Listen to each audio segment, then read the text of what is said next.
الحمد لله رب العالمين والعاقبة للمتقين والصلاة والسلام على سيد الأنبياء والمرسلين وعلى آله وأصحابه الطيبين الطاهرين أما بعد فأعوذ بالله من الشيطان الرجيم بسم الله الرحمن الرحيم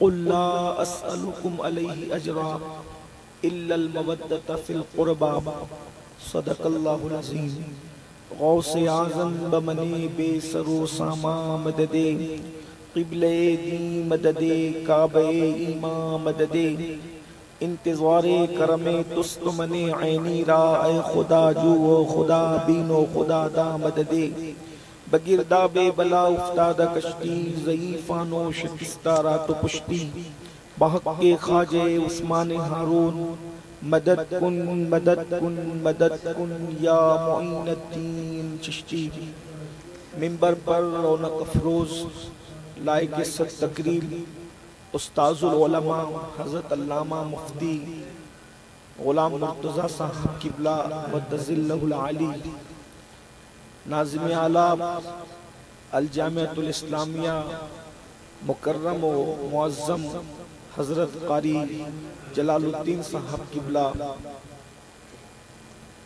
جملہ ذوی الاحترام ذوی الاحتشام باصفا علماء کرام حاضرین محفل پردہ نشین ماں اور بہنوں السلام علیکم ورحمۃ اللہ وبرکاتہ۔ انتہائی احترام و عقیدت کے ساتھ اپنے اور ساری کائنات کے مرکز عقیدت انیس بے کساں چارہ ساز درد مندہ ہم غریبوں کے غم گسار ہم فقیروں کی ثروت شہر یار ارم تاجدار حرم نوبہار شفاعت شب اسرا کے دولہا نوشے بزم جنت دانائے سبل مولائے کل ختم الرسل خسروِ خوباں سیاح لامکاں وجہ کن فکاں در اللہ المکنون سر اللہ المخزون عالم ما کانا وما یکون آبو گل انبیاء جانو دل اسفیاء مطلع ہر سعادت مقطع ہر سیادت خلاصہ کائنات فخر موجودات حضور احمد مجتبی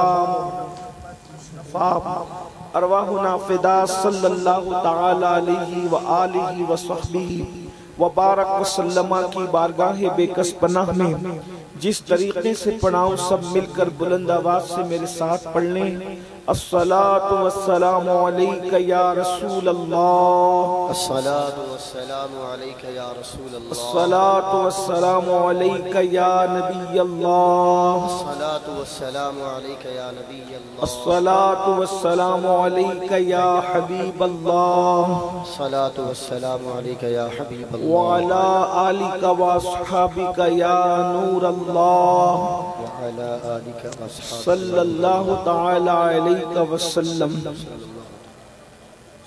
ذرے جھڑ کر تیری پیزاروں کے ذرے جھڑ کر تیری پیزاروں کے تاج سر بنتے ہیں سیاروں کے ہم سے چوروں پہ جو فرمائے کرم خلعت زر بنے پشتاروں کے تن من دھن تیرے قدم پر بارے تن من دھن تیرے قدم پر بارے کیا نصیبیں ہیں تیرے یاروں کے صدق و عدل و کرم و ہمت میں صدق و عدل و کرم و ہمت میں 400 شہرے ہیں ان چاروں کے بحر تسلیم علی میدان میں بحر تسلیم علی میدان میں سر جھکے رہتے ہیں تلواروں کے کیسے آقاؤں کا بندہ ہوں رضا بول بالے میری سرکاروں کیا بات سبحان اللہ آج کی یہ محفل علم و ادب کی سرزمین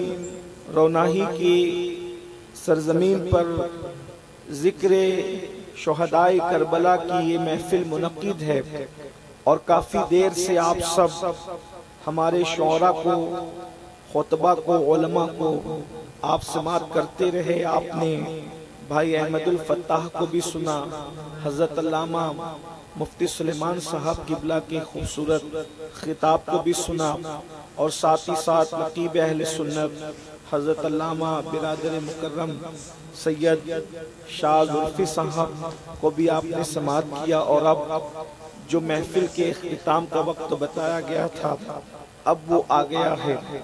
تھوڑی دیر جو عنوان کے تحت یہ محفل ہے اسی سے متعلق کچھ باتیں عرض کرنے کی سعادت حاصل کی جائے گی۔ اللہ تبارک و تعالی مجھے حق کہنے، آپ سب کو حق سن کر اس پر عمل کرنے اور اسے عام کرنے کی توفیق عطا فرمائے۔ ماہ محرم شریف کا پہلا عشرہ ہے، اور بھائی حاجی اطہر حسین صاحب نے یہ مجھے اطلاع دی کہ ان کے یہاں بچی کی ولادت ہوئی ہے۔ سبحان اللہ۔ اس شکرانے کے اندر اس محفل کا انعقاد کیا گیا ہے۔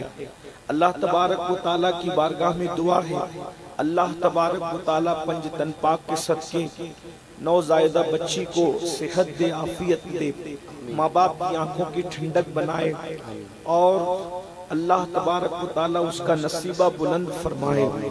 اسلام میں بیٹی کی بہت اہمیت ہے، بلکہ اسلام میں بیٹی کی اہمیت بعض مقامات پر بیٹوں سے زیادہ ہے۔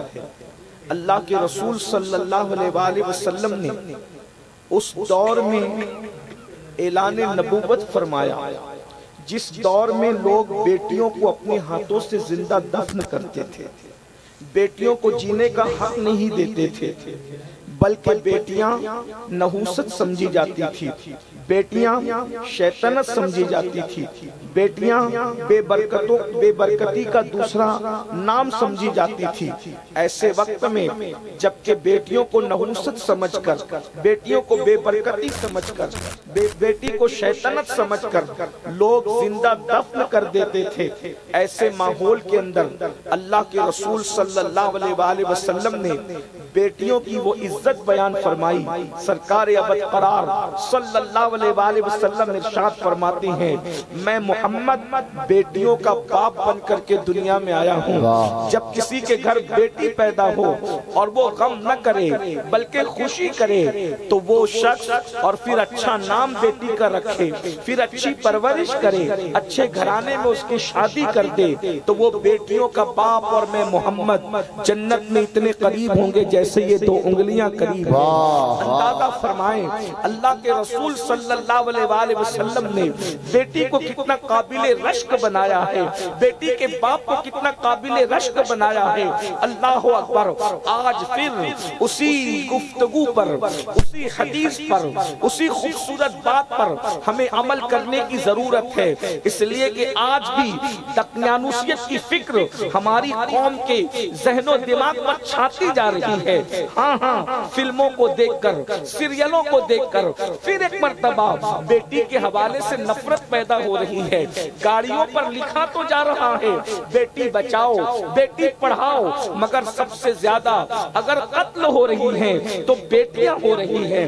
فلسطین کی سرزمین کا قتل عام نظر آتا ہے، شام کی سرزمین کا قتل عام نظر آتا ہے، اللہ اکبر، کشمیر کی سرزمین کا قتل عام نظر آتا ہے، دنیا کی زمین پر قتل ہونے والے لوگ نظر آتے ہیں۔ لیکن اگر آپ حقائق کی آنکھوں سے دیکھیں، اگر آپ حقیقتوں کے آنکھوں سے دیکھیں تو آپ کو پتا چلے گا جنگوں میں جتنے لوگ بم اور میزائلوں سے شہید نہیں ہو رہے ہیں اس سے زیادہ بیٹیاں ماں کے پیٹ کے اندر دنیا میں چمچوں سے قتل کی جا رہی ہے، چھریوں سے قتل کی جا رہی ہے۔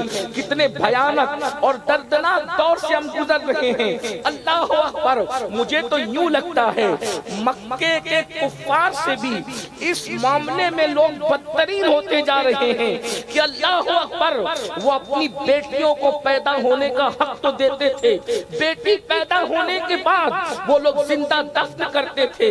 آج کے اس دردناک ماحول میں، آج کی اس دقیانوسی سوچ میں بیٹی کو پیدا ہونے سے پہلے ہی ماں کے پیٹ میں ٹکڑے ٹکڑے کر کے کبھی گٹروں میں بہایا جاتا ہے، کبھی اللہ اکبر، کبھی گٹروں میں بہا کر، کبھی دواخانوں کے ڈسٹبن میں پھینک دیا جاتا ہے۔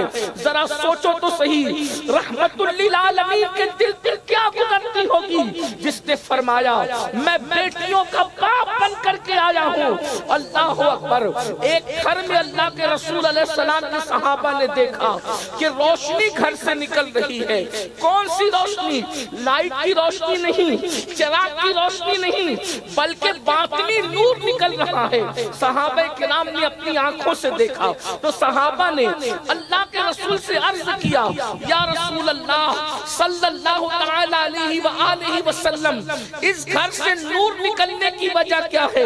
یہاں بھی ایک بات میں آپ سے عرض کر دوں آگے بڑھانے سے پہلے گفتگو کہ صحابہ کرام کو اللہ نے کیسی نظر عطا کر دی تھی کہ وہ باطنی نور کسی گھر سے نکلتے ہوئے اپنی آنکھوں سے دیکھ لیا کرتے تھے. اللہ اکبر.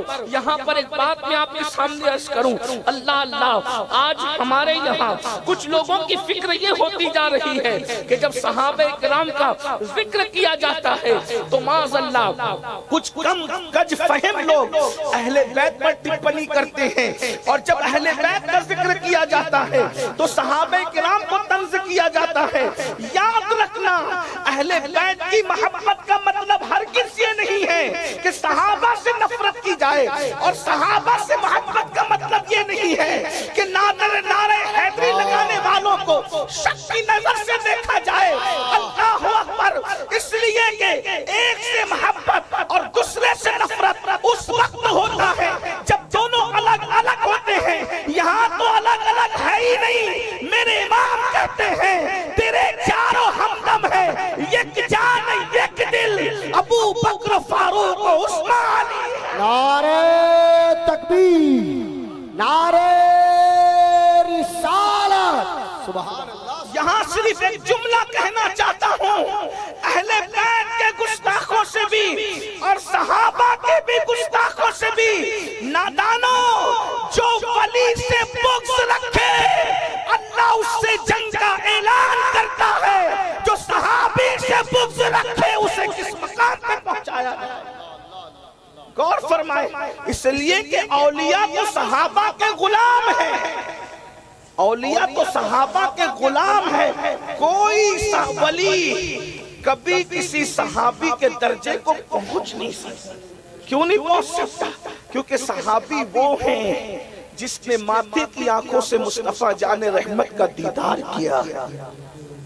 کوئی صحابی جس کے نام کے ساتھ صحابیت کا ٹائٹل ہے اس کا مقام تمام اولیاء سے بڑھ کر ہے. بس ہم اتنا جانتے ہیں ارے نادان جو نبی کو خواب میں دیکھے اس کی وہ قابل رشک ہوتا ہے، تو جنہوں نے نبی کو اپنی ماتھے کی آنکھوں سے دیکھا، حضور کے پیچھے نمازیں پڑھی اور ان کے گھوڑوں کی ٹاپ کی دھول کی شان یہ ہے. قرآن کہتا ہے وَالْعَادِيَاتِ ضَبْحًا فَالْمُورِيَاتِ قَدْحًا. محبوب جو تیرے پیچھے پیچھے جنگوں میں گھوڑے دوڑاتے ہیں ان کے گھوڑوں کی ٹاپ سے لگنے والے گرد و غبار کی قسم بھی قرآن اٹھاتا ہوا نظر آتا ہے. جن کے گھوڑوں کی ٹاپوں کے گرد و غبار کا یہ عالم ہے ان کے گھوڑوں کی شان کا عالم کیا ہوگا. اور جن کے گھوڑے اتنے بے مثال ہیں ان کے وجود ناس کا عالم کیا ہوگا. میں بڑی معذرت کے ساتھ ایک بات کہنا چاہتا ہوں، ہم سنیوں کو یہ وضاحت دینے کی ضرورت ہے ہی نہیں کہ صحابہ جنتی ہے. ہمیں یہ وضاحت دینے کی ضرورت ہی نہیں ہے کہ صحابہ جنتی ہے. کیوں؟ ہم تو یہ کہتے ہیں جس طرح جنت کا ہونا یقینی ہے ویسے صحابہ کا جنتی ہونا یقینی ہے، کیونکہ قرآن نے جنت کا اعلان کیا ہے کہ جنت ہے. اسی قرآن نے صحابہ کے جنتی ہونے کا اعلان کیا. نعرہ رسالت.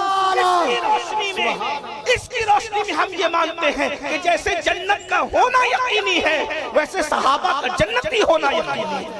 جو قرآن جنت کا اعلان کر رہا ہے وہی قرآن، بلکہ ہم تو کہتے ہیں جنت چھوٹی ہے، صحابہ کو اس سے بڑا انعام ملا. کیا بات. جنت چھوٹی ہے، صحابہ کو اس سے بڑا انعام ملا ہے.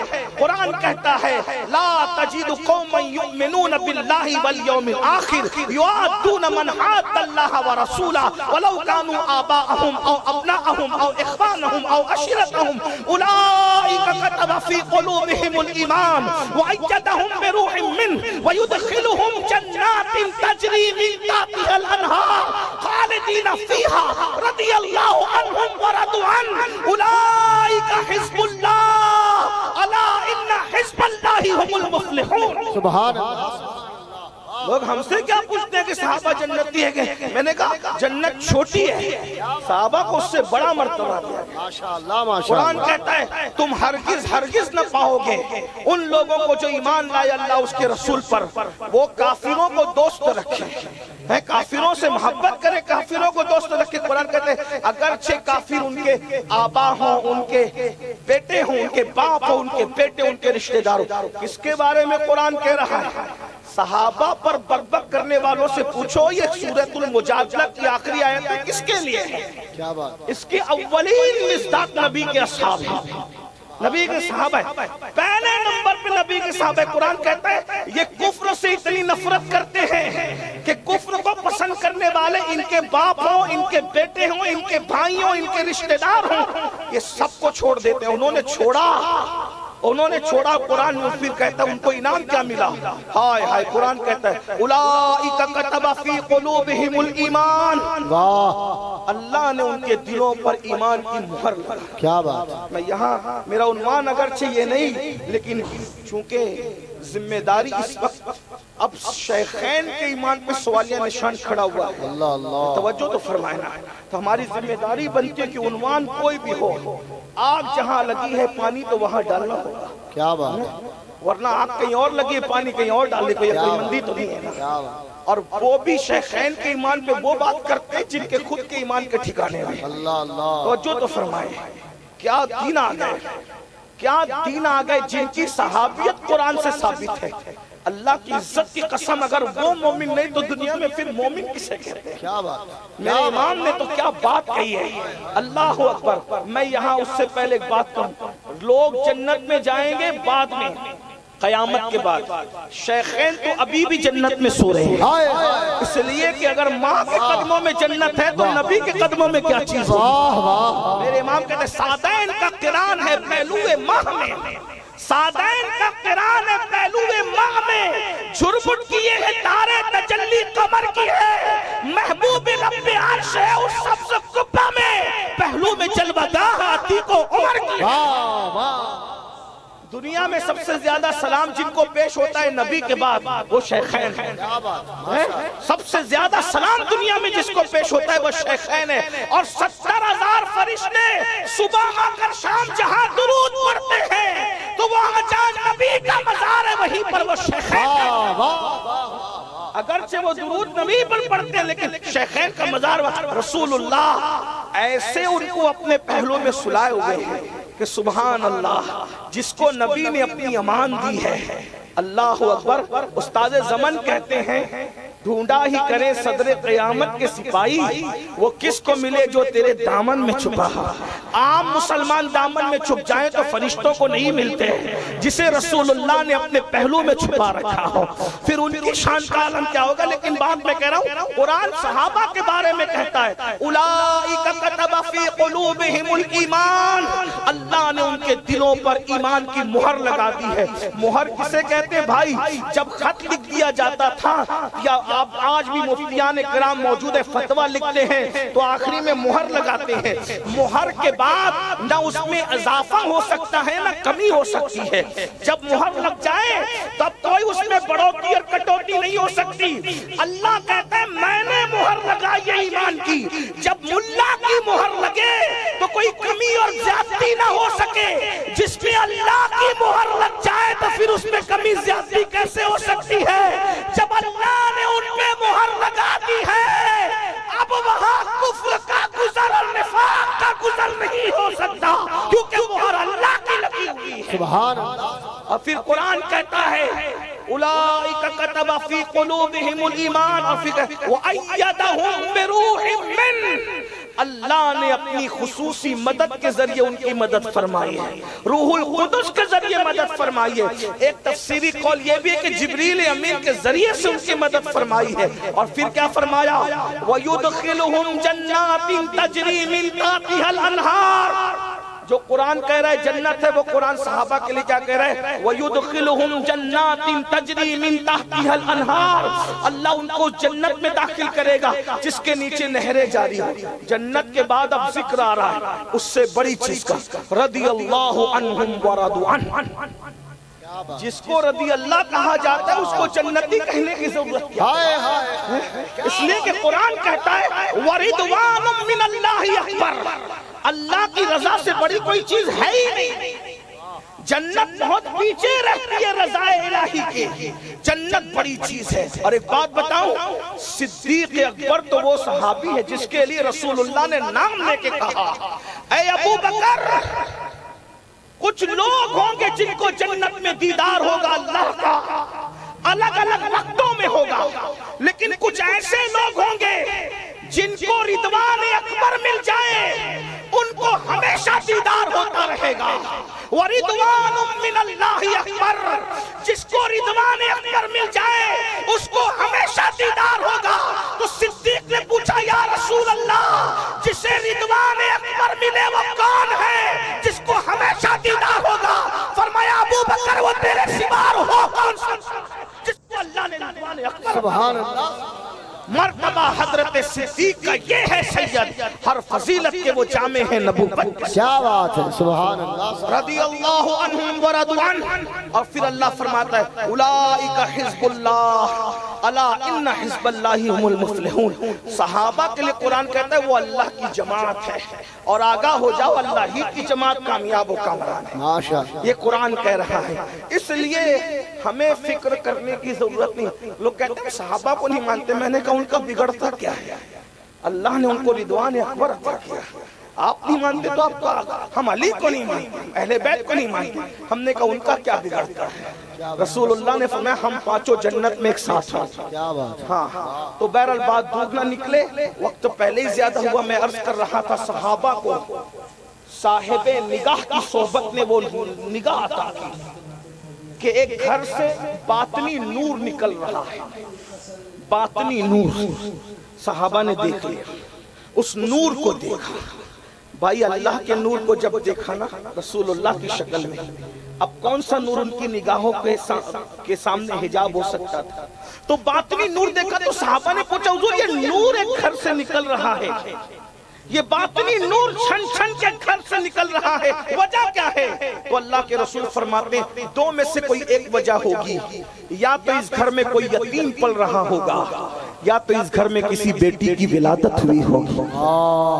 توجہ کریں، غور فرمائیں، بیٹی یہ ہے اللہ کے سچے رسول صادق و مصدوق مصطفیٰ کریم صلی اللہ علیہ وآلہ وسلم فرماتے ہیں جب کسی گھر میں بیٹی پیدا ہوتی ہے، جب کسی گھر میں بیٹی پیدا ہوتی ہے تو فرشتے اس گھر میں نازل ہوتے ہیں اور چاروں طرف سے اس کو گھیر لیتے ہیں، اور چاروں طرف سے گھیر کے کہتے ہیں اے کمزور جان سے پیدا ہوئی کمزور جان، جب تک تو اس گھر میں موجود رہے گی رحمت کے فرشتے بھی اس گھر میں موجود رہیں گے۔ اللہ اکبر، یعنی جس گھر میں بیٹی پیدا ہو گئی اس گھر میں برکت کے تعویذ کی ضرورت نہیں ہے، اس لیے کہ جب تک گھر میں بیٹی موجود ہے اس وقت تک اس گھر میں رحمت کے فرشتے موجود ہیں۔ میں بیٹی پر اور کیا عرض کروں، ہم تو وہ خوش نصیب ہیں، میری بہنوں کی خاص توجہ، ہم تو وہ خوش نصیب ہیں جس مذہب میں بیٹی سیدہ عائشہ ہے، جس مذہب میں بیٹی سیدہ حفصہ ہے، جس مذہب میں بیٹی سیدہ فاطمہ ہے، صدیق اکبر کی بیٹی عائشہ صدیقہ ام المومنین ہے،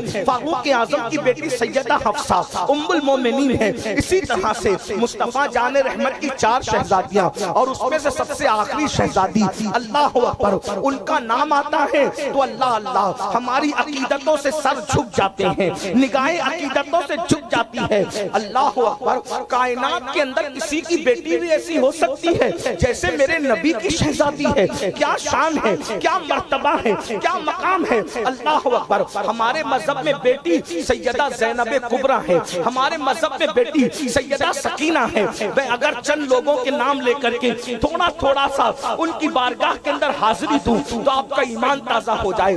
بیٹیوں سے نفرت کرنے والوں، بالخصوص بہنوں سے کہتا ہوں، اب مردوں سے زیادہ نفرت عورتوں کے دلوں میں بیٹیوں کے لیے ہے۔ میں بیٹی کو جنم نہیں دینا چاہتی، اس لیے کہ بیٹی ہوگی تو شادی کیسے ہوگی، بیٹی ہوگی تو داماد کے نخرے کیسے اٹھائے جائیں گے، بیٹی ہوگی تو اللہ اکبر یہ ہوگا اور وہ ہوگا اور وہ ہوگا۔ سن لو میری بہنوں، میں تم سے صرف اتنا کہنا چاہتا ہوں، بیٹیوں کو پیٹ میں قتل کرنے والی قاتلہ عورتوں، تم پر جنت کی خوشبو بھی حرام کر دی گئی ہے۔ اللہ اکبر۔ اگر تمہاری ماؤں نے بھی تمہارے لیے یہی سوچا ہوتا کہ چلو بیٹی آئیے اس کو قتل کر دو پیٹ میں، تو کیا تمہارا وجود ہوتا؟ تمہیں پتا ہے اللہ کے رسول صلی اللہ علیہ وآلہ وسلم نے اپنی شہزادی سیدہ کائنات سے کتنا پیار کیا ہے، کتنی محبت کی ہے۔ بلکہ میرے آقا تو یہاں تک فرماتے ہیں، جس نے فاطمہ سے محبت کی، حضور نے اپنی شہزادی کا نام لے کے، جس نے میری بیٹی فاطمہ سے محبت کی، اللہ اس پر جہنم کی آگ کو حرام کر دے۔ سبحان اللہ سبحان اللہ۔ جہنم کی آگ حرام ہے صرف سیدہ پاک سے محبت کرنے کے حوالے سے۔ غور تو کریں، جس کی شہزادی کے نام کی محبت کی برکت سے جہنم حرام ہو جائے، اور بلکہ اللہ کے رسول صلی اللہ علیہ وآلہ وسلم تو یہاں تک فرماتے ہیں، میری بیٹی فاطمہ کی محبت سے اللہ تمہیں 100 نفع عطا فرمائے گا۔ سبحان اللہ۔ اللہ تعالیٰ تمہیں 100 نفع عطا فرمائے گا، جس میں سب سے چھوٹا نفع تمہارا یہ ہے کہ مرتے وقت پلسرات اور حساب کتاب میں اللہ تمہارے لیے آسانی کر دے گا۔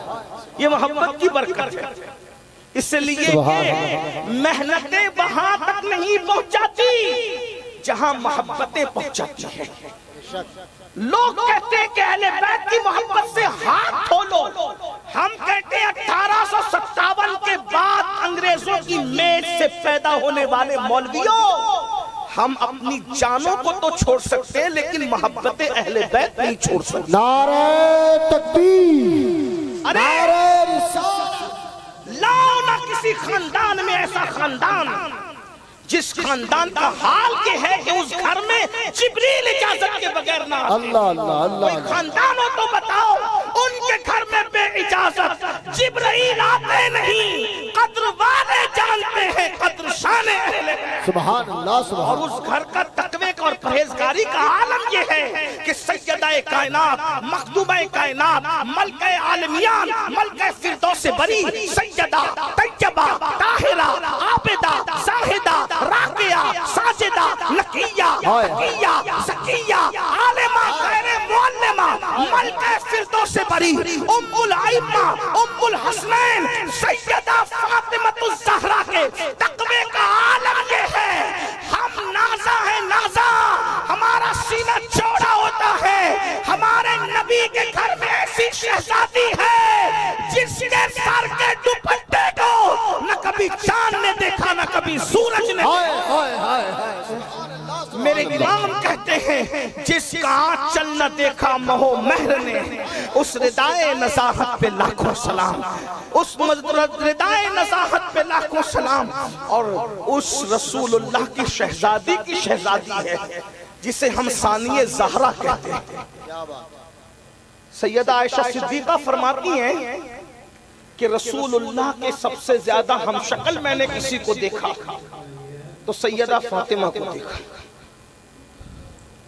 ترمذی شریف اٹھائیں، کنز الاموال اٹھائیں، آپ کو پتا چلے گا سیدہ عائشہ سے۔ اور ایک بات آپ کو اور بتاؤں، صدیق اور صدیقہ کو جو ٹارگٹ کرتے ہیں ان سیاہ دل لوگوں سے پوچھو کہ سیدہ فاطمہ کی سب سے زیادہ فضیلت میں جتنی حدیث بیان کی ہے اس بیان کرنے والے راوی کا نام بتاؤ۔ کیا بات۔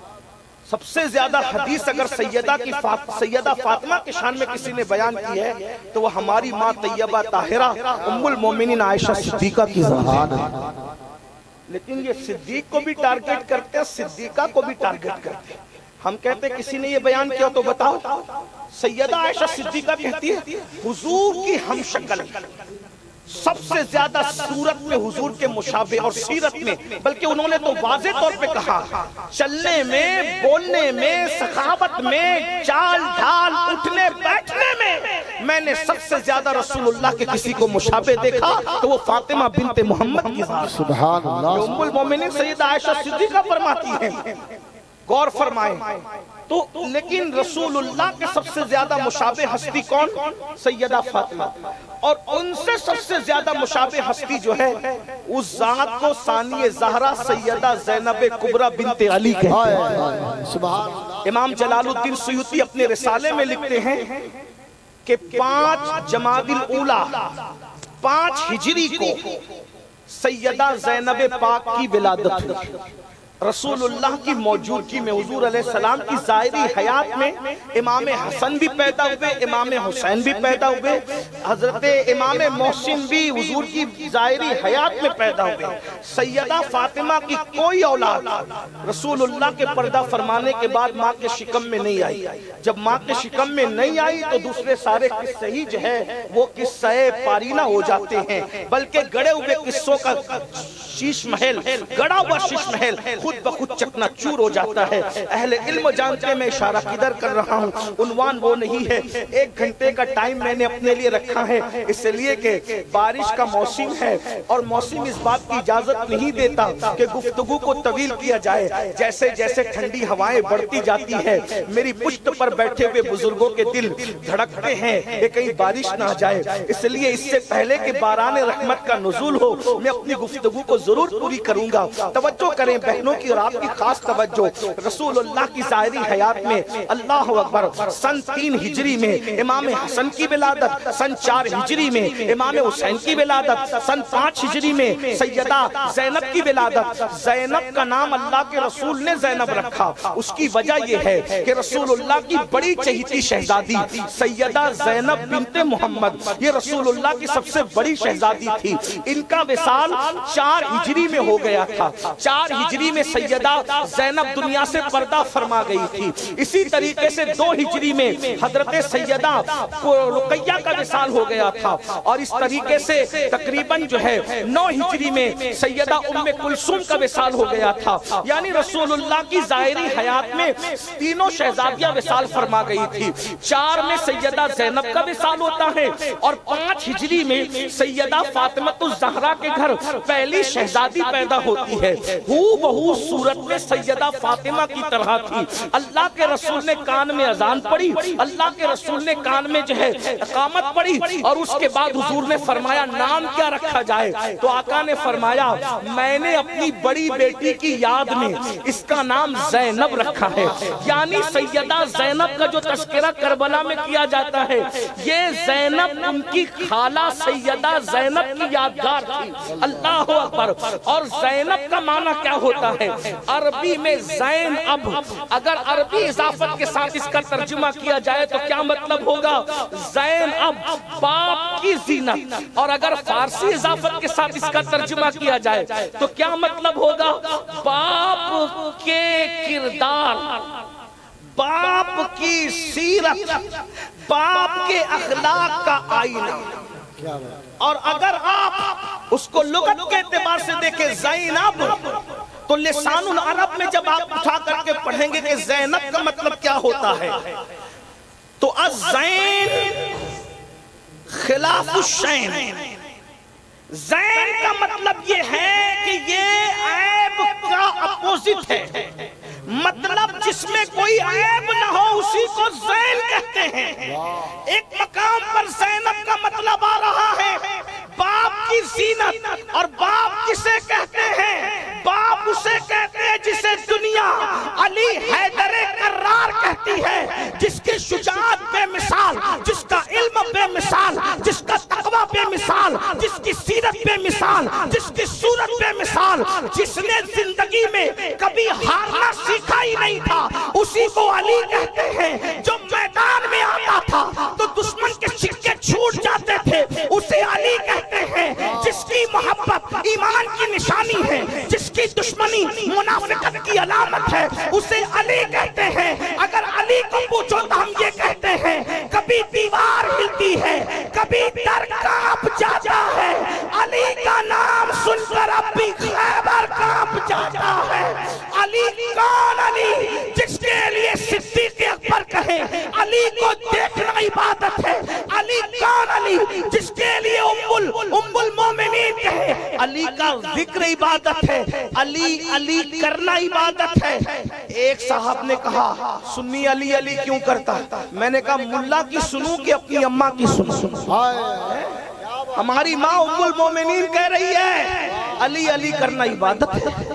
اور 1857 کے بعد انگریزوں کی میز سے پیدا ہونے والا مولوی کہتا ہے کہ علی علی کرنا رافضیت ہے. تو ہم اپنی امی کی سنیں کہ 1857 کے بعد انگریزوں کی پیداوار کی سنیں؟ ہم نے کہا تم نے تو یا رسول اللہ پہ شرک کے فتوے دیے, اگر تم یا علی پہ رفض کا فتوہ دیتے ہو تو تعجب کی بات کیا ہے. لیکن بریلی کا امام سارے سنیوں کی طرف سے جو ہے وہ یہ قیادت کرتے ہوئے کہتا ہے علی علی کیسے چھوڑ دیں گے. مطلع القمرین میں کہتے ہیں اے عزیز علی کا ذکر صوفیہ کے دل سے پوچھ, جب تک علی علی نہیں کرتا تب تک ولی ولی نہیں بنتا. اسی لیے کہتے ہیں سلامی جس کے در کا ہر ولی ہے.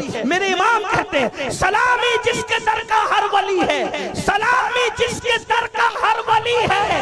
علی ہے ہاں علی ہے ہاں علی. نعرہ حیدری. زینب اسی علی کی زینت کو زینب کہتے ہیں.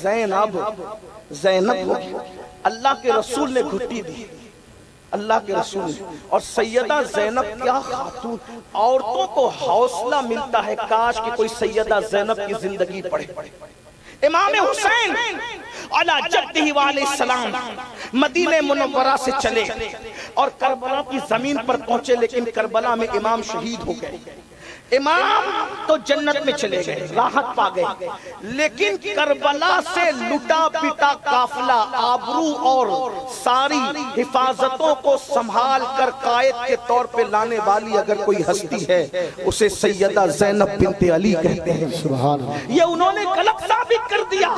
عورت کا مطلب صرف برتن دھلنا نہیں, عورت کا مطلب صرف کپڑے دھلنا نہیں, عورت کا مطلب صرف گھر کا کھانا پکانا نہیں, عورت کا مطلب قیدی بن کے گھر میں رہ جانا نہیں, بلکہ عورت کا مطلب اگر زینب ہے تو زینب کسے کہتے ہیں؟ جہاں کوئی مرد بولنے والا نہیں رہتا وہاں پر اللہ اکبر سیدہ زینب کے خطبے کی گونج آج بھی کوفہ کے دارالعمارت سے آ رہی ہے. اور اس خاتون نے ایسا خطبہ دیا ہے اللہ اکبر کہ دشمن آج بھی چپ ہے. اللہ اکبر کوفہ کے دارالعمارت میں خطبہ دینے کے بعد دمشق کے اندر جامع مسجد میں اللہ اکبر جسے لوگ یزید کا دربار کہتے ہیں, اس دربار یزید میں سیدہ زینب نے جو خطبہ دیا ہے لوگوں کو مولا علی کے خطبے کی ہیبت یاد آ گئی ہے. وہ کیسی خاتون تھی اللہ اکبر, وہ شیر دل خاتون. اللہ اللہ آپ کو پتا ہے, لیکن اللہ اکبر اگر آپ ڈاکٹر عائشہ عبد الرحمن کی ایک کتاب ہے جو مصر سے چھپی ہے, اس کا نام ہے, اس کتاب کا نام ہے سیدات بیت نبوت. اس میں ڈاکٹر عائشہ عبد الرحمن سیدہ زینب کا کردار لکھتی ہے تو حیرت ہوتی. جب اللہ کے رسول صلی اللہ علیہ وآلہ وسلم کو مبارکباد دینے کے لیے سلمان فارسی آیا, یا رسول اللہ علی و فاطمہ کے گھر پہلی بیٹی پیدا ہوئی ہے, تو اللہ کے رسول صلی اللہ علیہ وآلہ وسلم کی آنکھوں میں آنسو تھی. مبارکباد دی جا رہی بچی کی ولادت پر. اللہ کے رسول علیہ الصلوۃ والتسلیم جو ہے سب کو کہتے ہیں کہ بیٹی پیدا ہو تو خوشی کرو, اور حضور کے گھر نواسی پیدا ہوئی ہے تو اللہ کے رسول علیہ الصلوۃ والتسلیم زینب کو ہاتھ میں لے کے رو رہے ہیں. ڈاکٹر عائشہ عبد الرحمن لکھتی ہے, وہ کہتی ہے کہ جب سلمان فارسی نے مبارکباد دی تو پوچھا یا رسول اللہ آپ کی آنکھوں میں آنسو ہے؟ سرکار فرماتے ہیں ہاں میری اس بیٹی کو کربلا میں ستایا جائے گا, اسے دکھ دیے جائیں گے, اسے دکھ دیے جائیں گے. عقیلہ بنو ہاشم کا مصنف اپنی کتاب کے اندر لکھتا ہے کہ جب سیدہ زینب مزار رسول پر حاضری دینے کے لیے جاتی تھی تو طریقہ کیا ہوتا.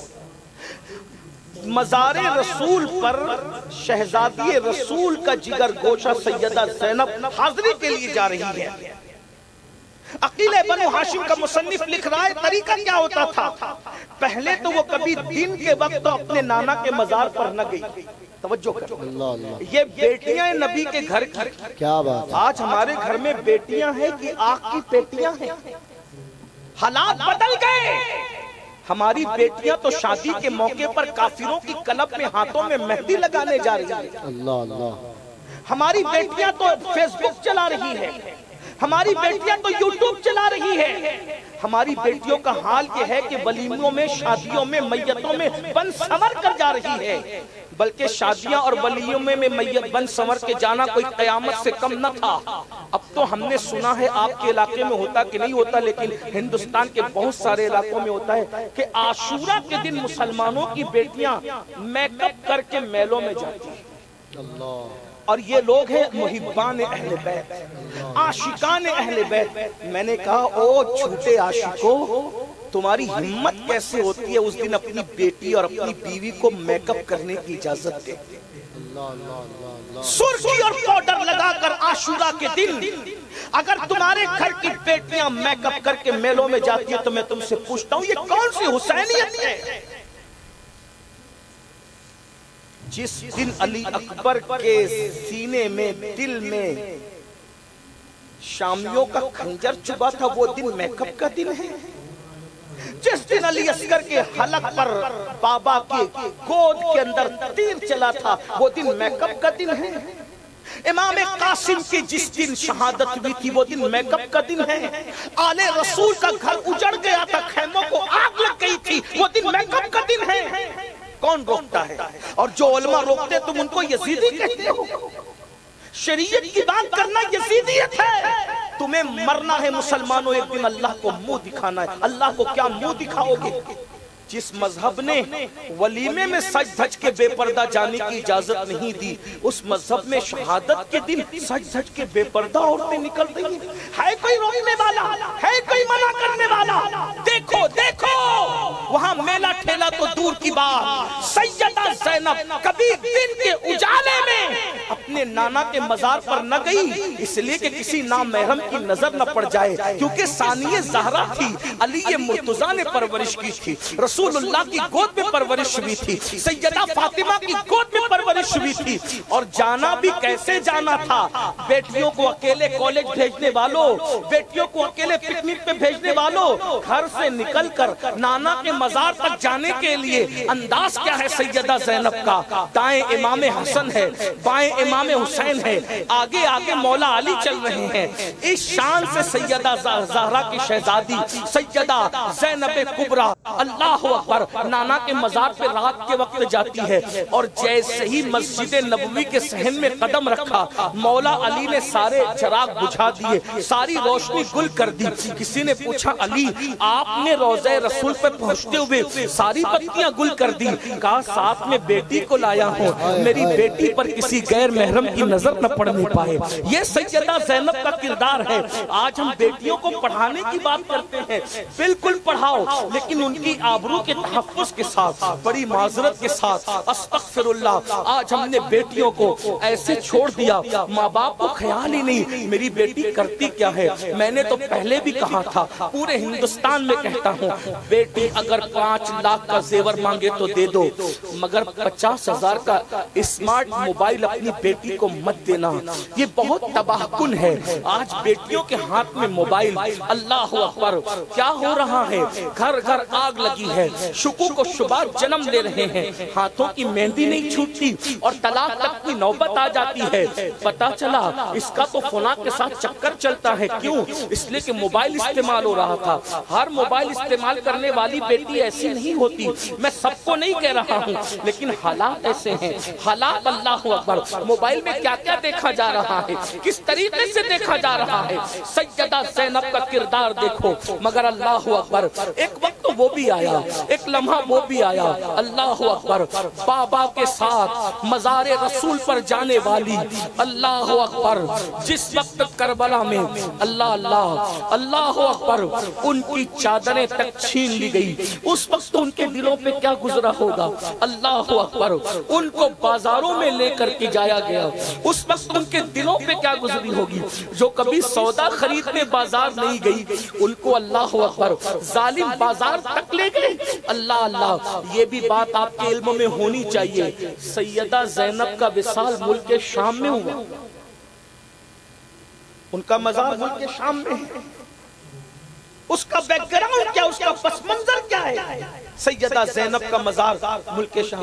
اپنے شوہر جناب عبداللہ ابن جعفر طیار, ان کے شوہر تھے عبداللہ, اور عبداللہ کے بارے میں میرے نبی نے فرمایا عبداللہ میرے مشابہ, اور فرمایا کہ میں دنیا میں بھی ان کا نگہبان ہوں اور آخرت میں بھی ان کا نگہبان ہوں. جب حضرت جعفر شہید ہوئے نا تو اس وقت لوگوں نے پوچھا ان کا نگہبان کون ہے؟ یہ یتیم بچوں کا. فرمایا جعفر کے بچوں کا میں دنیا میں بھی نگہبان ہوں اور آخرت میں.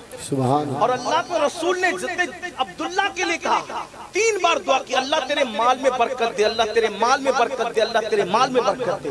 اللہ نے حضرت عبداللہ ابن جعفر کو اتنا مالدار کیا تھا کہ مدینہ منورہ میں ان کا لقب تھا ابو المساکین, مسکینوں کا باپ. اس لیے کہ کوئی بندہ کوئی حاجت لے کر جائے اور حضرت عبداللہ اس کو منع کر دے, ہو ہی نہیں سکتا. زینب حضرت جعفر طیار کی بہو ہے اور مولا علی کی بیٹی ہے. علی کے مرتضیٰ کی بیٹی جعفر طیار کی بہو حضرت عبداللہ ابن جعفر کی بیوی تھی. اللہ اکبر. شوہر کے ساتھ, اتنے مالدار شوہر کے ساتھ جب آپ نے مدینہ منورہ سے ملک شام کا سفر کیا, جیسے ہی شام کی سرحدوں میں داخل ہوئی تو 61 ہجری کا وہ واقعہ, بازاروں میں گھمایا جانا اور وہ بے حرمتی جس کا ذکر میں کیا کروں, اس کو تو بیان کرتے ہوئے بھی کلیجہ منہ کو آتا ہے. آپ کو پڑھنا ہے تو حضور صد اللہ فاضل کی کتاب سمان کربلا اٹھا کر دیکھیں, آپ کو پتہ چلے گا. آپ کو پڑھنا ہے تو استاد زمن کی کتاب جس پر تصدیق ہے اعلیٰ حضرت اور مفتی اعظم ہند کی آئین قیامت, اس کا آخری اس کے اوراق اٹھا کر کے دیکھے کہ خاندان نبوت پہ انہوں نے ظلم کیا. وہ ظلم کو کون بیان کیا؟ ہمت کس میں ہے, طاقت کس میں ہے؟ لیکن اتنا ضرور ہے, جس نے سب کی بیٹیوں کی سروں پر چادر عطا کی, ان کی مقدس بیٹیوں کے سروں سے چادر چھینی گئی. جس کے صدقے میں سب کھاتے ہیں, اس کے خاندان کو بھوکا اور پیاسا رکھا گیا. جن کے صدقے میں سب کو عزت ملی ہے, ان کو اونٹوں کی ننگی پیٹھ پر بٹھایا گیا, انہیں اتنا ستایا گیا کہ داستان بیان کرنے والا اپنے آپ پر صبر نہیں رکھ سکتا. جب سیدہ زینب ملک شام کی سرحدوں میں پہنچی تو پہنچنے کے بعد ان کو یاد آیا جو کبھی خریدنے کے لیے بازار نہیں گئی تھی, ان کو جب بازار لے گیا وہ صدمہ یاد آیا. اس صدمے کو سیدہ زینب برداشت نہ کر سکی اور اسی صدمے میں سیدہ زینب نے ملک شام میں آخری ہچکیاں لے کر دم توڑ دی.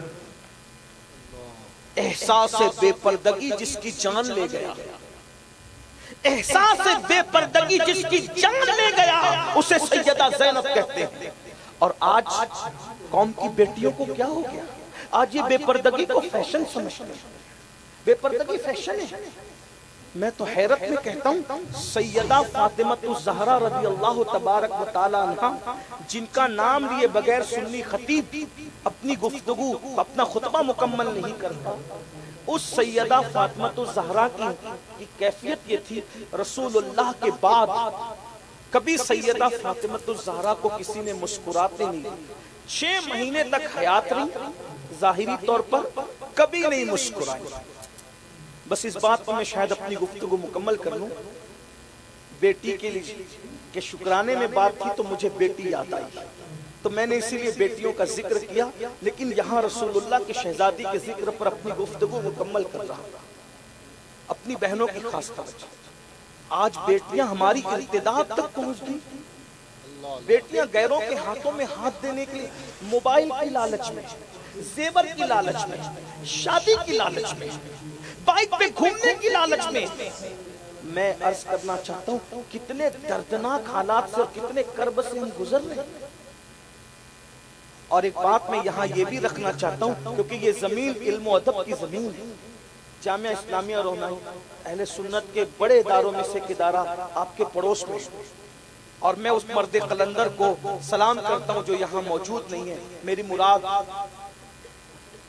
لسان العصر، سراپا اخلاص، حضور مفکر اسلام علامہ قمرالزمان خان صاحب کی لازمی کو، جنہوں نے یہاں پر اس ادارے کی بنیاد رکھی، اور ساتھ ہی ساتھ اپنے بزرگ قاری جلال الدین صاحب کو بھی ان کی خدمتوں کو سلام کہ حضور مفکر اسلام جب بیرون ملک روانہ ہوئے تو ان کی کمی کا انہوں نے احساس نہیں ہونے دیا اور کام کیا. اللہ تعالیٰ ان بزرگوں کو سلامت رکھے. اور بھی جو ان کے ساتھ لوگ رہے ہیں میں سب کو نہیں جانتا، مجھے تاریخ نہیں پتا، جتنا معلوم میں نے اتنا عرض کر دیا.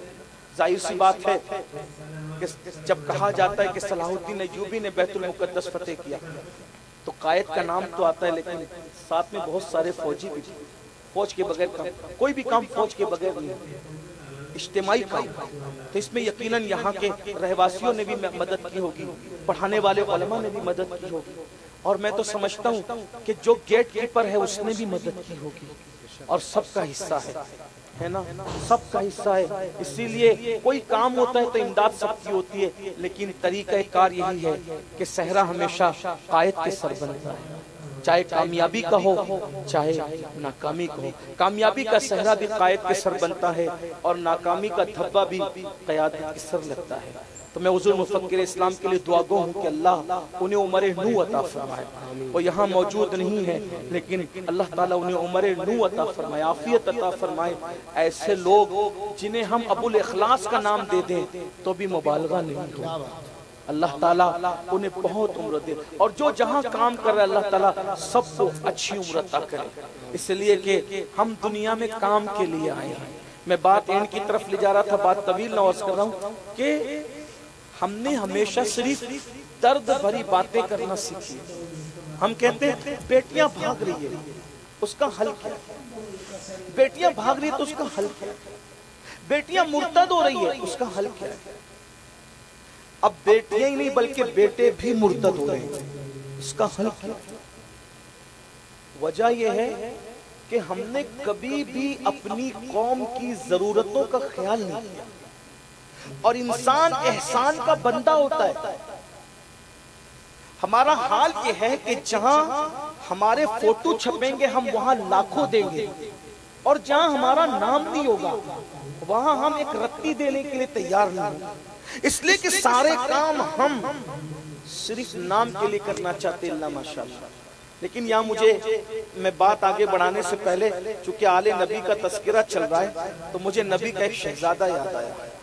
سیدنا امام زین العابدین علی ابن حسین جن کو کہتے ہیں، مدینے کے غریبوں کے نام آپ کے پاس موجود تھے، اور آپ رات کے آخری حصے میں اپنی پیٹھ پر غریبوں کی ضرورت کا سامان رکھ کر لے جاتے اور ان کے دروازے پہ خاموشی سے چھوڑ آتے. کسی کو خبر نہیں تھی کہ ہماری ضرورت کا سامان کون رکھ جاتا ہے. یہاں تو ہم ایک کمبل بھی دینا تو ہم نے فوٹو کھچانا ہے اور واٹس ایپ پہ ڈالنا ہے. ہم نے تو اگر کاپیاں بھی تقسیم کرنی ہے تو فوٹو کھچا کر ہمیں واٹس ایپ پہ ڈالنا ہے. ہم نے تو اگر کسی اجتماعی شادیاں ہم غریبوں کی کرتے ہیں 50 مرتبہ ان کو اتنا غریب کہتے ہیں کہ اس کو بھی شرم آتی ہے کہ میں نہ آیا ہوتا اجتماعی شادی میں تو اچھا ہوتا. یہ کوئی ہنسنے کی بہت دکھ کی بات ہے. ہم نے اللہ کے لیے کیا کیا ہے؟ ہم نے اللہ کے لیے کیا کیا؟ سب تو نام کے لیے کیا ہے. حضور حافظ ملت رحمت اللہ علیہ فرمایا کرتے تھے لوگ نام کے لیے کام کیوں کرتے؟ کام کرو تو نام ہو ہی جائے گا. بلکہ میں تو کہتا ہوں ہم نے اللہ کے لیے کیا کیا ہے. آنے والا آیا تو یہ سوچ کر آیا کہ حاجی اطہر کی محفل میں جا رہا ہوں کچھ نہ کچھ تو ملے گا. تو پھر یہ اللہ کے لیے کہاں ہوا؟ یہ تو کچھ نہ کچھ کے لیے ہو گیا. کچھ ایسا بھی مخلص آیا کہ چلو میں کچھ نہیں لوں گا تاکہ حاجی اطہر سوچے کہ کتنا مخلص بندہ ہے کہ کچھ نہیں لیا. تو کچھ نہ لے کر بھی تو کھو گیا. جس نے لیا وہ بھی تو کچھ منافع میں تھا، جس نے اس نیت سے نہ لیا کہ میرا نام. کچھ ایسے تھے کہ چلو یہ بھی نہ ہو، کم سے کم روناہی کے علماء صبح مدرسے میں تو کہیں گے کیا انداز تھا، کیا اشعار تھے، کیا پڑھا، کیا تقریر کی. یہ بھی کس میرے بھائی لوگوں کے لیے کبھی کچھ مت کرنا، بزرگوں کی امانت تم تک پہنچا رہا ہوں۔ موسم بدلنے میں وقت لگتا ہے، لوگوں کی فکر بدلنے میں وقت نہیں لگتا، لوگوں کے بدلنے میں وقت نہیں لگتا۔ ارے جو بدل جائیں، جن کی زبانیں بدل جائیں، جن کے انداز بدل جائیں، ان لوگوں کے لیے کیوں کام کرتے ہو؟ جو بدلنے سے اور تغیرات سے پاک ہے، اس خدا کے لیے کچھ کرو۔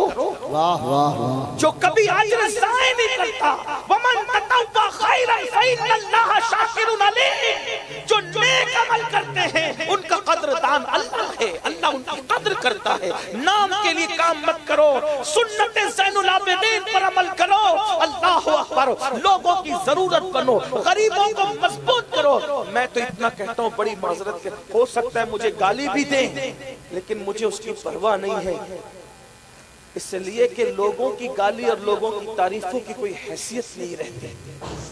یہ مولانا ہمارے بھائی سید صاحب شاغل امام ایسے نہیں ہیں، لیکن ناظم چار جملے زیادہ بولتا ہے تو بھی دل دھک دھک کرتا ہے کہ اگر کل قیامت کے دن اللہ پوچھے گا کیا تو اس قابل تھا جو لوگ تجھے کہتے تھے، تو قیامت میں کیا جواب دے؟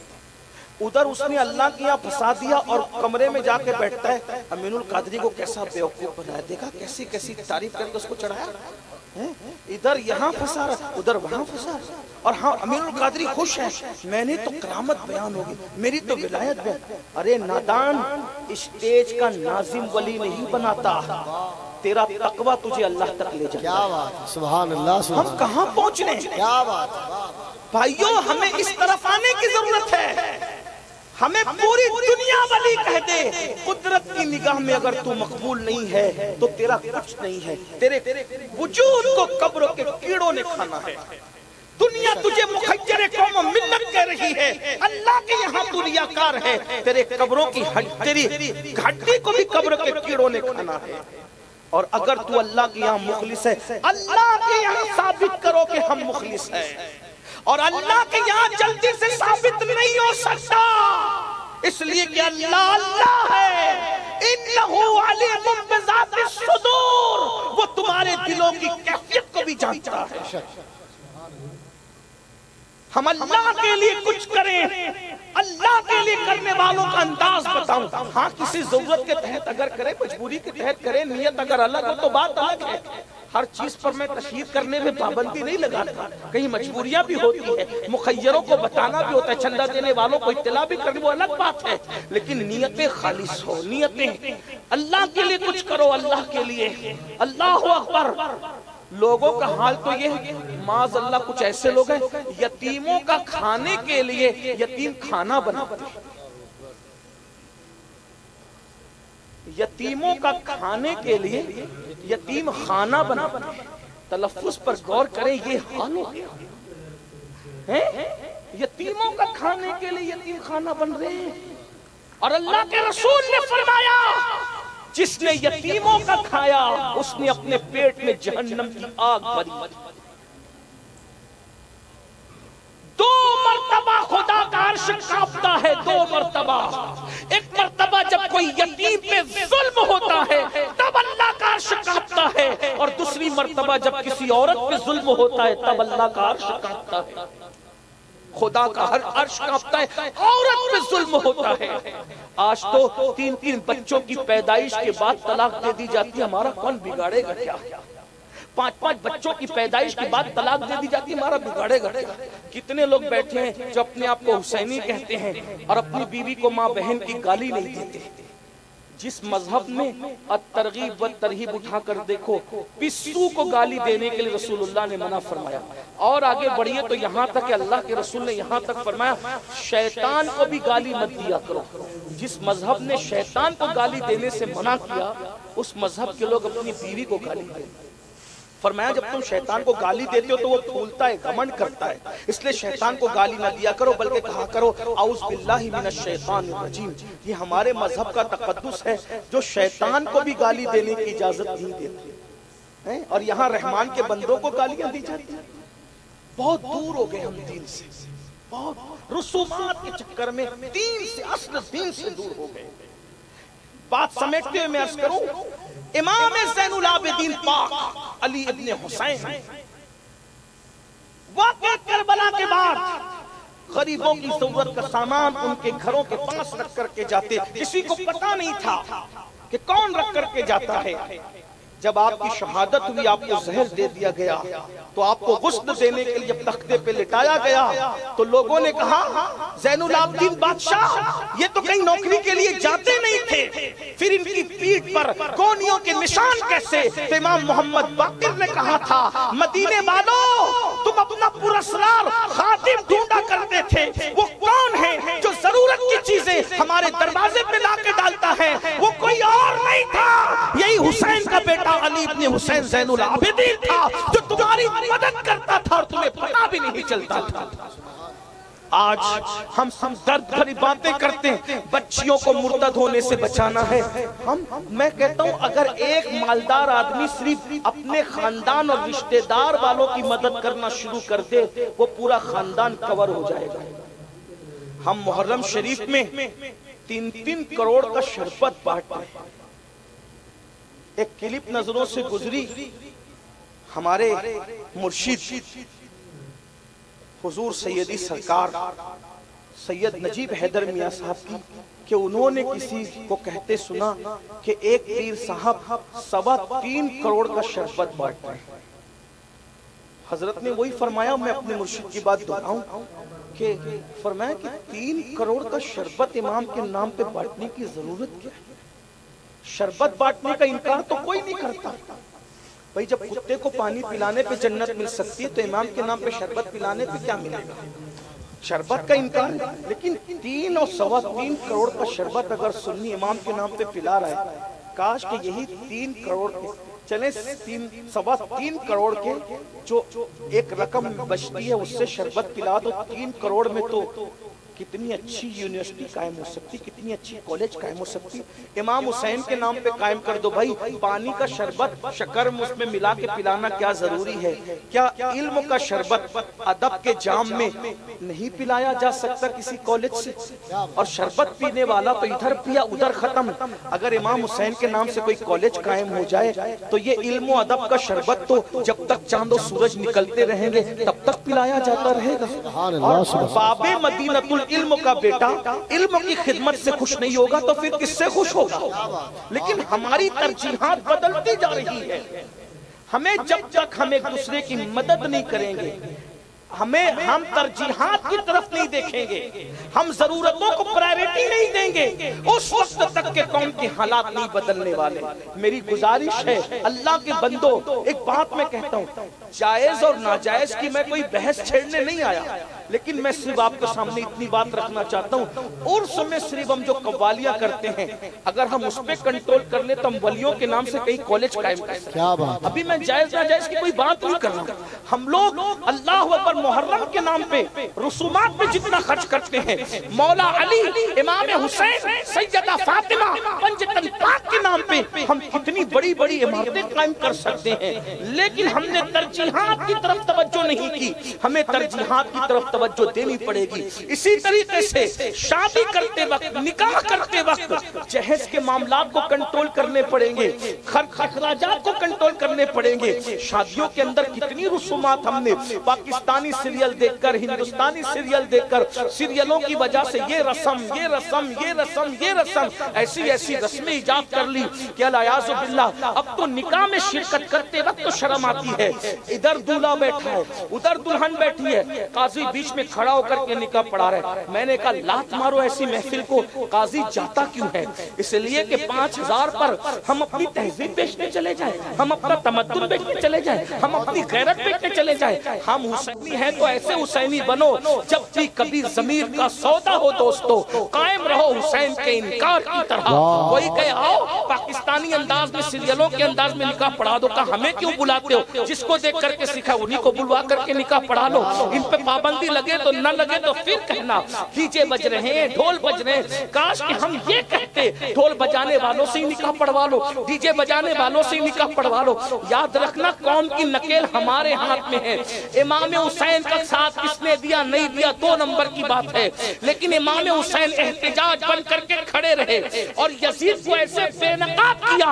مسلمان تو مسلمان، آج تاریخ پڑھنے والا غیر مسلم بھی کبھی یزید کی تعریف کرنے کی ہمت نہیں کرتا۔ کیا بات، ہمیں بھی مجرموں کو ایکسپوز کرنا ہوگا، انہیں ننگا کرنا ہوگا، ان کے چہروں سے نقاب کھینچنا ہوگا۔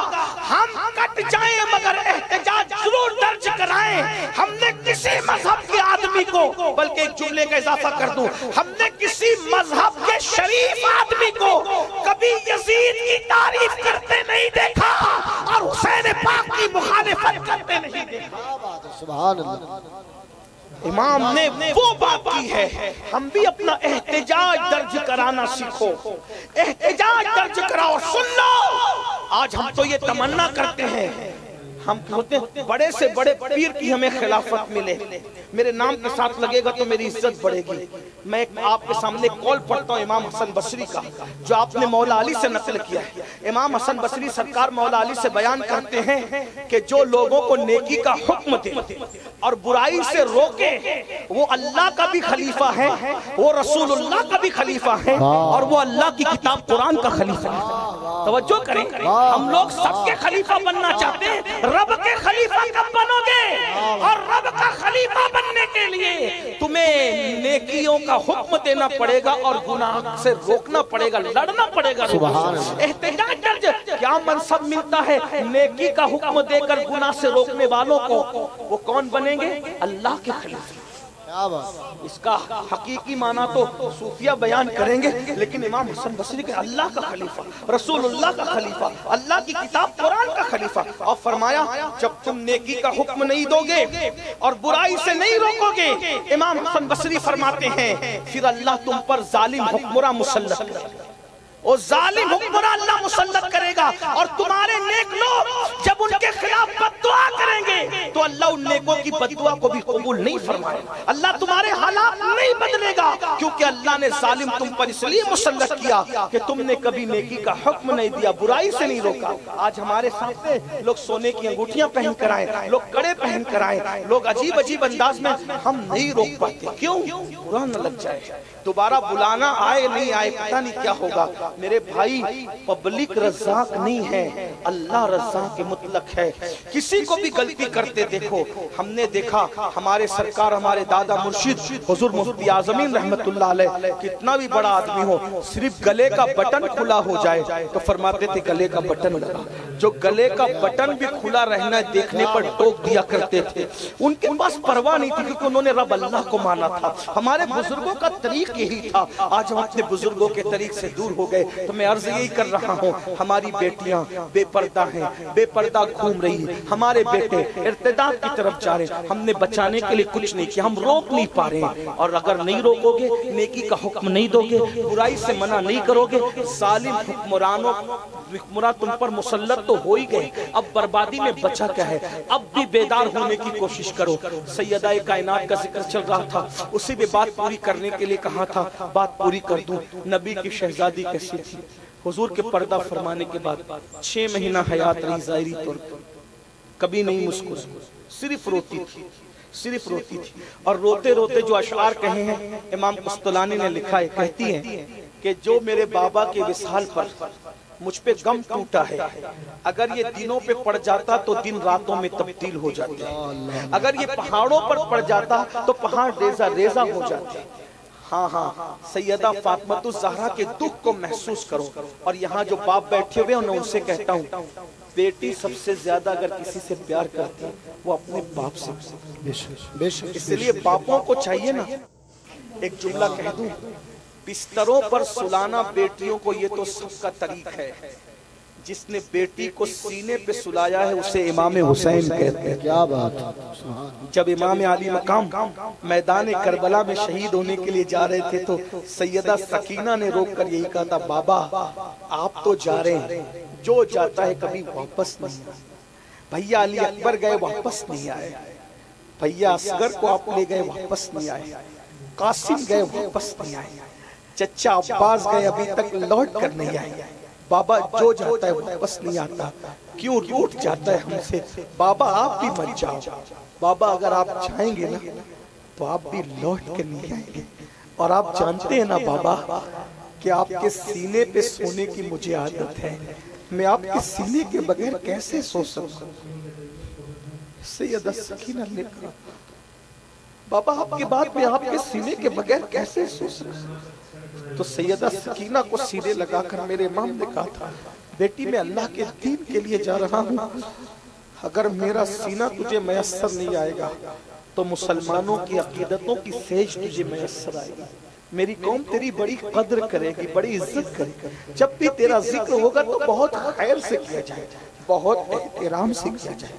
امام کی نگاہیں آج کی یہ محفلیں دیکھ رہی تھی، ہاں جب بھی سیدہ سکینہ کا ذکر آتا ہے تو پھر احترام اور عقیدتوں کا وہ منظر لوگوں کے سامنے آتا ہے کہ کیا کہیے، بیٹی کی اتنی عزت ہے، بیٹی باپ سے اتنا پیار کرتی ہے۔ سیدہ فاطمہ الزہرا نے اپنے بابا کے بعد جو قصیدہ لکھا تھا اس میں یہ کہا تھا مجھے وہ غم آئے، وہ غم آئے۔ بعض لوگوں نے تو یہاں تک کہا، صحابیات نے کہا کہ فاطمہ الزہرا کو روتے دیکھ کر اس غم میں ہمارے بال سفید ہو گئے، اتنا آہو بکا کیا آپ نے، کبھی مسکرائی نہیں۔ ایک دن بہت دکھ میں بیٹھی ہوئی تھی، بہنوں کی خاص توجہ، بہت دکھ میں بیٹھی ہوئی تھی، سیدنا ابو بکر صدیق کی بیوی حضرت اسماء بنت امیس آئی اور سیدہ اسماء نے پوچھا بی بی کیا دکھ ہے، کیا تکلیف ہے، بہت فکر مند ہیں آپ؟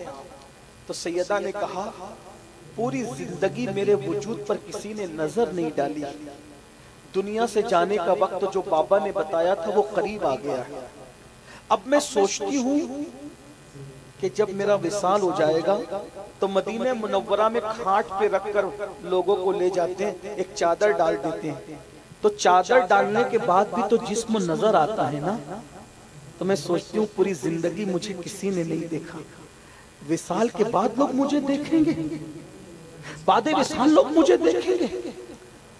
تو اس وقت سیدہ اسماء بنت امیس نے کہا تھا بی بی میں اپنے شوہر سیدنا جعفر طیار کے ساتھ جب حبشہ گئی تھی ہجرت کر کے تو میں نے وہاں کے جنازے دیکھے، اور وہاں کا جنازہ اہل مدینہ کے جنازے کی طرح نہیں ہوتا، بلکہ وہاں ڈولی بنتی ہے، ڈولی، اگر آپ اجازت دیں تو میں وہ بنا کے بتاؤں، اسی میں آپ کا جنازہ جائے گا، آپ کی میت اسی میں جائے گا۔ کہا وہ کیسے؟ کہا میں بنا کے لاتی ہوں۔ اور سیدہ اسماء بنت امیس جو حضرت جعفر طیار کے نکاح میں پہلے تھی، ان کی شہادت کے بعد اب صدیق اکبر کے نکاح میں آئی تھی، تو وہ جنازہ بنا کر لائی۔ کہا بی بی دیکھو اس میں انسان اندر کا نظر نہیں آتا، تو سیدہ فاطمہ نے بعد وصال پردے کا میرا انتظام ہو گیا، بابا کے وصال کے بعد پہلی اور آخری مرتبہ مسکرایا تھا کہ اللہ نے میری آبرو کی حفاظت کا انتظام فرمایا۔ لوگ جنازہ دیکھ کے نہیں مسکراتے، سیدہ فاطمہ کو اپنی حیا اور غیرت سے کتنا پیار تھا کہ سیدہ نے جنازہ دیکھ کے مسکرایا، اور اس کے بعد وصیت کی میرا جنازہ رات کو اٹھانا تاکہ میرے وجود کو کوئی دیکھ نہ سکے، اور رات کے اندھیرے میں مجھے دفن کر دینا۔ یہ سیدہ فاطمہ الزہرا کا کردار ہے۔ جس مذہب میں ایسی بیٹیاں ہوں، آج ہماری بیٹیوں کو چاہیے ان کے کردار کو آئیڈیل بنائیں، ان کی زندگی کو آئیڈیل بنائیں۔ سیدہ سکینہ، سیدہ زینب، میں کیا عرض کروں، وقت ہوتا میں نے سوچا تھا کہ 10:30 بجے بھائی نے کہا تھا کہ مائک دے دیا جائے گا، اگر اس وقت ہوتا تو کم سے کم سیدہ سکینہ پاک کے تقوی پر کچھ بات کر لیتے، مزید سیدہ زینب پہ کچھ بات کرتے، مگر یہ آخری محفل تو نہیں، اللہ زندگی جب دے گا، جہاں دے گا، کہیں نہ کہیں ان آقاؤں کا ذکر ہوگا۔ بس اللہ سے اتنی دعا کرتے ہیں اللہ ہمیں اہل بیت اور رسول پاک نبی اور آل نبی کا سچا وفادار بنا کر رکھے، صحابہ کی تعظیم کے ساتھ، صحابہ کے احترام کے ساتھ، اور ہمارے امام نے ہمیں جو پیغام دیا، اہل سنت کا ہے بیڑا پار، اصحاب حضور نجم ہے اور ناؤ ہے، اطرت رسول اللہ کی، اللہ میں اس پہ استقامت عطا فرمائے۔ گفتگو کے درمیان اگر کوئی غلطی ہو گئی ہو، اللہ تعالیٰ اپنے حبیب صلی اللہ علیہ وآلہ وسلم کے صدقہ و طفیل معاف فرمائے۔ اللہ ہمیں اپنی بیٹیوں کی صحیح تربیت، صحیح پرورش اور اچھے انداز سے ان کو نبھانے کی توفیق عطا فرمائے۔ ہمیں واقعی بیٹی بچانے اور بیٹی پڑھانے کی توفیق عطا فرمائے۔ صرف نعرے کی حد تک نہ رہے، بلکہ سیدنا امام حسین نے جیسی تربیت کی بیٹی کی، سیدہ فاطمہ نے جیسی تربیت کی بیٹی کی، رسول پاک نے جیسی تربیت کی بیٹی کی، اللہ ہمیں ان کے صدقے میں اپنی بیٹیوں کو زیور ادب، زیور حیا، زیور تقوی دینے کی توفیق عطا فرمائے۔ اللہ ہماری بیٹیوں کی عزت اور آبرو کی حفاظت فرمائے، اور اللہ پاک ہمارے بھائی حاجی اطہر صاحب کی جو بچی، نو مولود بچی، اللہ تعالیٰ اسے عمر نو عطا فرمائے، صحت عافیت عطا فرمائے، اس کا نصیبہ بلند فرمائے، اور ہم سب کی بچیوں کے نصیبے اللہ تعالیٰ بلند فرمائے۔ وما علینا الا البلاغ۔ السلام علیکم ورحمۃ اللہ وبرکاتہ۔ قبل اسے کے صلاۃ و سلاموں میں گزارش کر رہا ہوں شاہکار ترنم جناب